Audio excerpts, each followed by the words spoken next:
సోదరుడా, సోదరి, నిన్ను ఒక వ్యక్తిగత ప్రశ్న అడుగుతాను. నీవు దేవుని బిడ్డవా?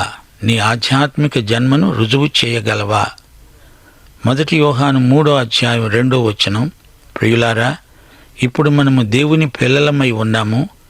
మనమిక ఏమి అవుతామో అది ఇంకా ప్రత్యక్షపరచబడలేదు గాని ఆయన ప్రత్యక్షమైనప్పుడు ఆయన ఉన్నట్లుగానే ఆయనను చూస్తాము గనుక ఆయనను పోలి ఉంటాము.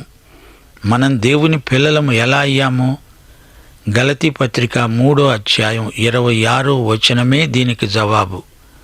యేసుక్రీస్తునందు మీరందరూ విశ్వాసము వలన దేవుని కుమారులై ఉన్నారు.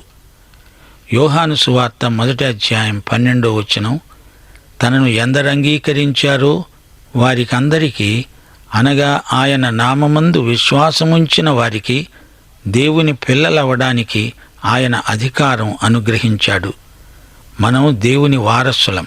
గలతీ పత్రిక 3:29 మీరు క్రీస్తు సంబంధులైతే ఆ పక్షమందు అబ్రహాము యొక్క సంతానమై ఉండి వాగ్దాన ప్రకారం వారసులై ఉన్నారు.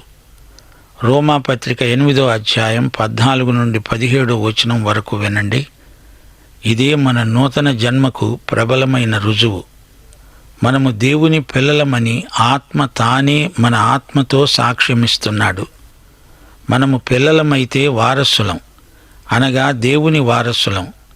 క్రీస్తుతో కూడా మహిమ పొందడానికి ఆయనతో శ్రమపడితే క్రీస్తు తోడి వారసులం. ఆత్మచేత ఎందరూ నడిపించబడతారో వారందరూ దేవుని కుమారులే, కుమార్తెలే.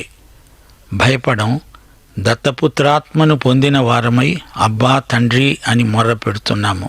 ప్రియ సోదరుడా, సోదరి, యేసు రక్తంలో కడగబడిన నీవు దేవుని కుటుంబ సభ్యుడవు కాగలవు.